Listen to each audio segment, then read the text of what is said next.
In 1995, a Sonic spin-off game was released for the Sega Genesis 32X add-on, Knuckles Chaotix.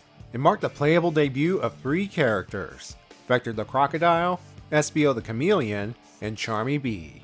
For the record, Knuckles the Echidna and Mighty the Armadillo previously appeared in the games Sonic 3 and Sega Sonic the Hedgehog respectively. Briefly going back to Knuckles Chaotix, in that game, the 5 teamed up to investigate and stop Eggman's scheme involving a place called Neutrogic High Zone. At the time, it was more of a convenience. It's not until the game Sonic Heroes, released in 2004, that Vector, Charmy, and Espio were not only reintroduced, but reimagined into a trio of detectives, known as Team Chaotix. 2025 marks the 30th anniversary of Knuckles Chaotix and the Chaotix debut. Now in the past, whenever a game character's anniversary comes up, IDW would release a one-shot special focusing on said character, usually set in the classic era. Will the Chaotix special continue this trend? Nope. This special is set in the modern era. I suspect it's because of the following. Charmy.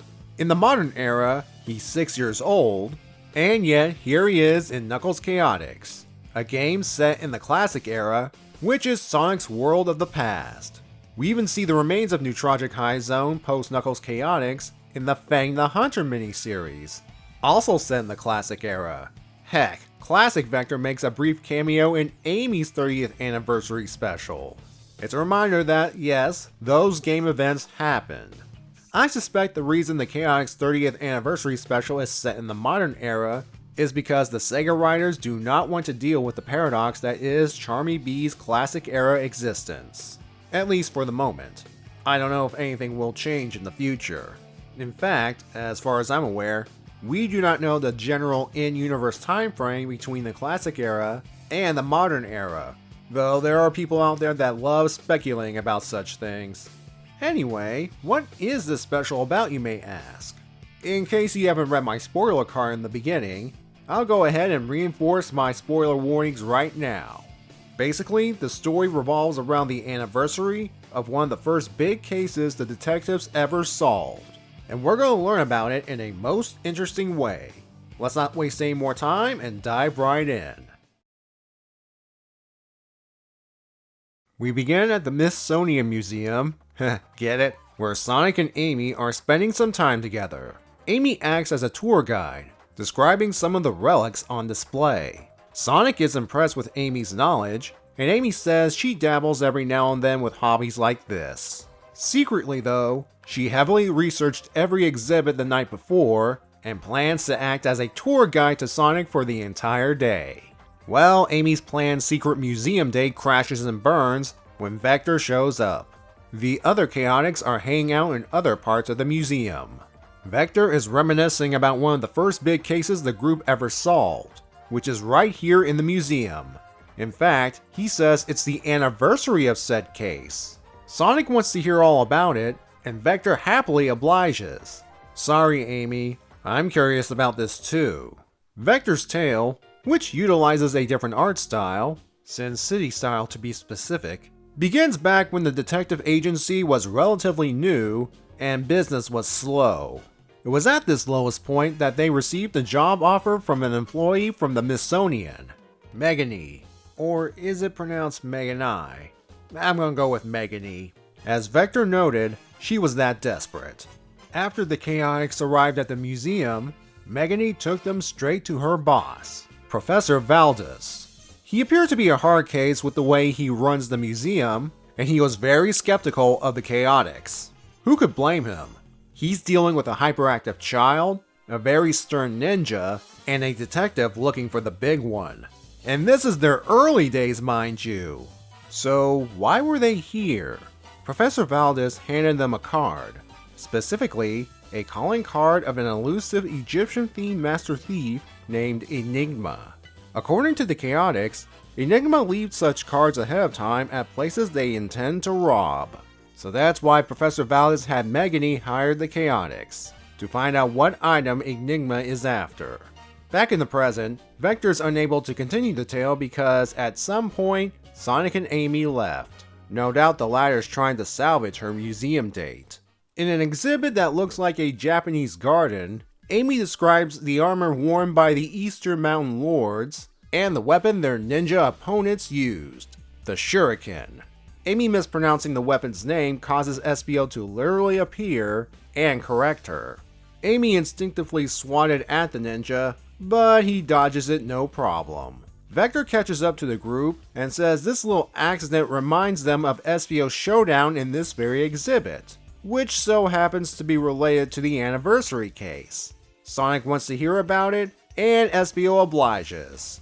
Espio's POV means a different art style, manga inspired this time. That night, the Chaotix were doing a stakeout at the museum. Vector and Charmy were focused on their own things, so Espio decided to patrol the place. He heard a sound and tracked it to the Japanese garden exhibit. Thanks to his ninja skills, he was able to successfully locate Enigma. A fight then broke out between the two. Being an Egyptian-themed thief, Enigma utilized a pair of Egyptian blades, I believe they're called the Hapesh, and eventually their own version of the kunai, just with an ankh-shaped hilt. The two seemed evenly matched, and the fight only ended when one of Enigma's blades accidentally knocked over a stand holding a valuable artifact. Thankfully, Espio saved it. However, Enigma vanished. Espio recognized the artifact as the fabled Crystal Lotus of Cascade City, and this proved to be a breakthrough in the case. Before Vector and Espio can elaborate, they notice that Sonic and Amy bailed again. This time the two decide to do some familiar poses on the way out. Sonic and Amy come across an ancient Apato's vase, and just as Amy starts to describe it, out pops Charmy. Amy wonders if the bee is going to start yapping about the anniversary case as well, and believe it or not, Charmy has no clue. Vector and Espio literally pop in to remind him of the anniversary case. Before Charmy can start his portion of the tale, Sonic asks Amy for permission to hear the ending, promising her that afterwards, they'll explore the museum to her heart's content. Amy then gives the go-ahead to allow Charmy to tell his portion. This means art style change once again, appropriately enough, in the style of a child's drawing, of course. The next morning after Espio engaged Enigma, the Chaotix confronted Professor Valdez. They accused him of stealing the Crystal Lotus from Cascade City because, according to Espio, the people there treat the object as sacred and would never give it to a museum. Plus, he heard that it was stolen from them some time ago. Valdez claimed that it was donated anonymously, but the Chaotix looked into some other artifacts and found that they were stolen too. That's when Valdez pretty much confessed. He did steal from other cultures, and if they want to see these relics again, they're going to have to come to his museum to look at them. Because he's rich and important, he'll get away with these acts. Only he didn't because his entire monologue was broadcast throughout the museum in the presence of a bunch of patrons. It's all thanks to Charmy pressing the button on the mic Valdez uses for the morning announcements. Back in the present, everyone's having a good laugh about it. But Amy's eager to resume her museum date, and the Chaotix are practically done anyway. But there is one other person visiting the museum for the anniversary: Enigma. We're treated to one more flashback. This time the art is similar to the present, although it is a bit fuzzier. The patrons chased Professor Valdez out of the museum and gave him a good beatdown. His assistant Megane briefly watched before heading inside and making her way towards the Japanese garden exhibit. If you couldn't tell by now, Megane is Enigma. To drive this point further, her civilian name is an anagram of her thief name. Before she could grab the Crystal Lotus, Vector interrupted her. He wanted to make sure she was fine after her boss was exposed.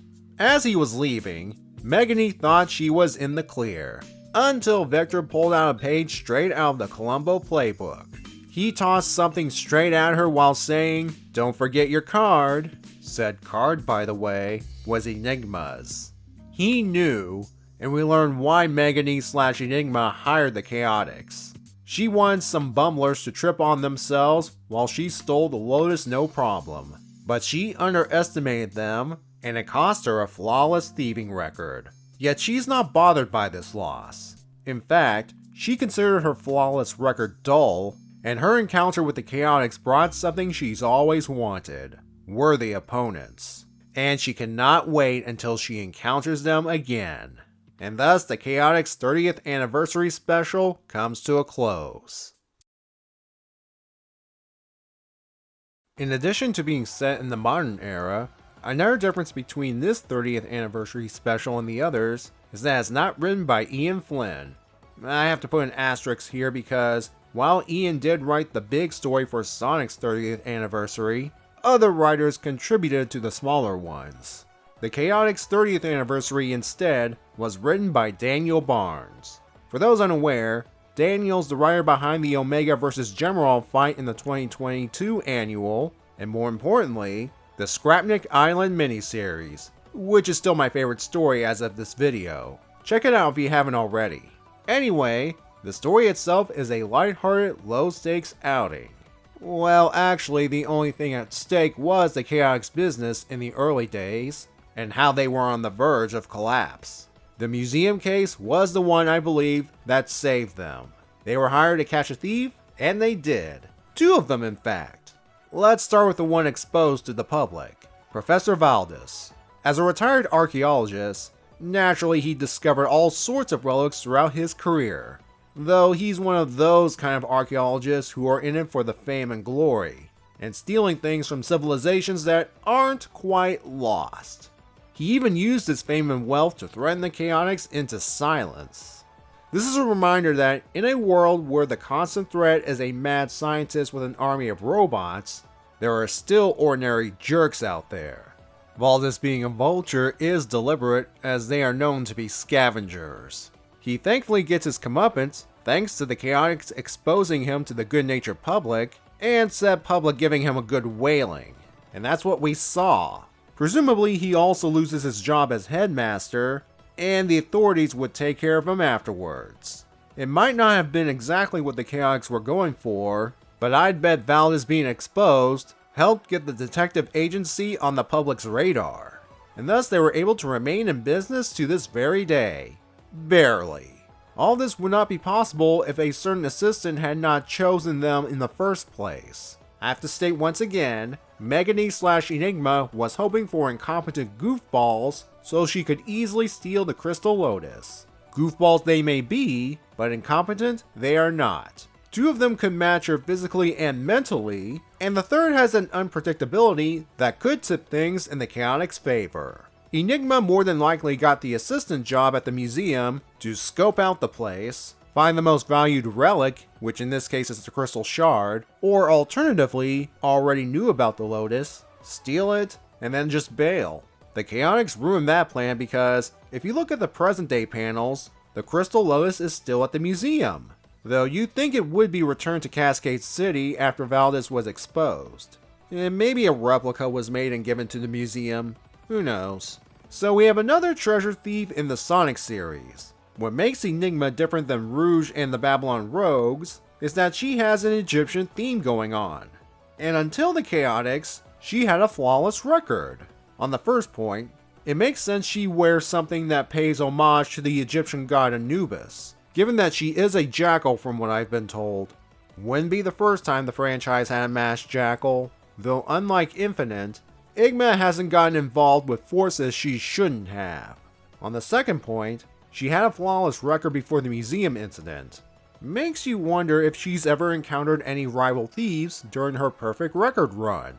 As she pointed out, she was probably getting bored of these victories. The loss to the Chaotix was probably the first time she felt excitement in a long time. No wonder she considers them worthy opponents. It appears the feeling's mutual, at least on Vector's end, as he acknowledges her both in the past and the present.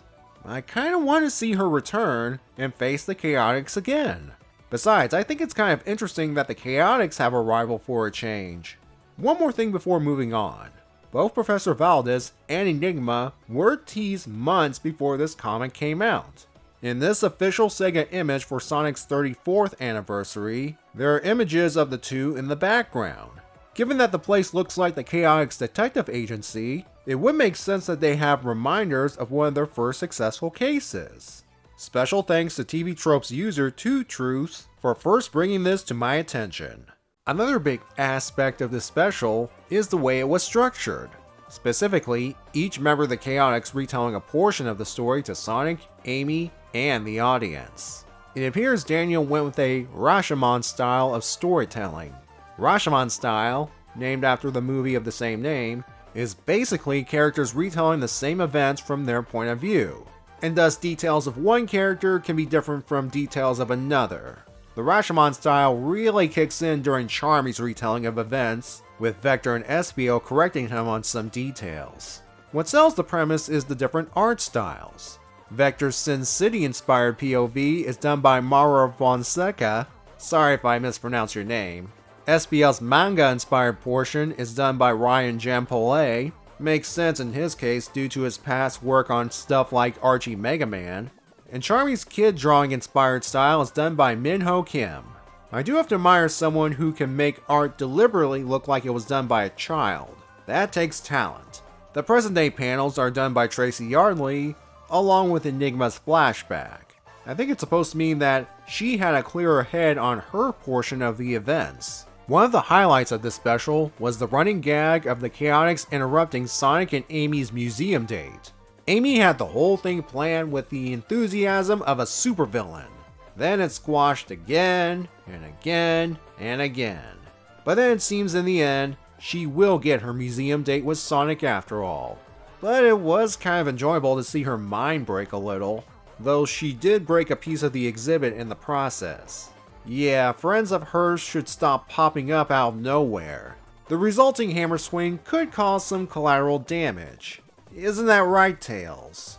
Given that the setting is in a museum, naturally some exhibits are nods to the games. In this panel alone, we've got an owl carving from Labyrinth Zone, the symbol of the ancient god from Starfall Islands, the totem pole from Aquatic Ruin, and a gong containing the sigil of the ancient Babylons. Let's hope they weren't stolen too. There are also some paintings like the one of Green Hill Zone and the Sonic 1 Special Zone. The one obscure nod I want to talk about is the ancient Apatos vase. Something tells me the image on it is a shout out to the Facebook poll Sega did not long after Sonic and the Black Knight came out. The idea was, what would be the theme of the next storybook game, and Greek mythology was the winner. But later it turned out to be a for fun poll, and not a sign that a third storybook game was in development. The image on the vase depicts what if this third storybook game happened. Pretty much what if Sonic ended up in the Greek mythology, wearing the appropriate attire, which I assume is a shout out to the Greek god Hermes, facing off against a Minotaur. That's my guess. There are also some character cameos in the book, mainly around where the crowd overhears Valdis' confession. There's the conductor and his wife from the murder of Sonic the Hedgehog, and they seem to have brought the family for a day at the museum. I assume this is the same girl here that looked up to Surge at the clean sweepstakes, and I also assume this is another daughter of theirs who looks to be around her late teens based on her height. And I don't know if this little kid near them is related to them or not. Kinda hard to tell based on the art style. Daniel Barnes himself makes an appearance, or rather his owl persona specifically. And I believe this is the first time a giraffe and a rhino appear in this comic series, even if they are background characters.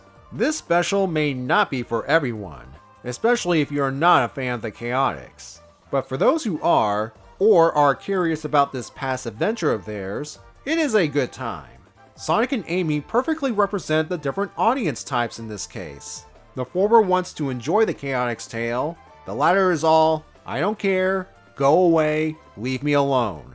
I'm on Team Sonic on this one, as I am a sucker for world building. And it introduces a cool looking antagonist, at least design wise, that hopefully isn't limited to this special. Well, with the conclusion of this special, we're done with the 30th anniversaries for real this time. Hopefully. This means next year, if IDW and Sega are up for it, we may start the cycle again for the 35th anniversaries, with of course, Sonic kicking things off. We'll just have to see. Until then, thank you all for watching, and have a good day.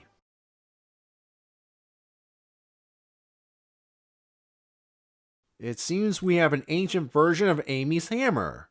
I'd like to know the story behind this one.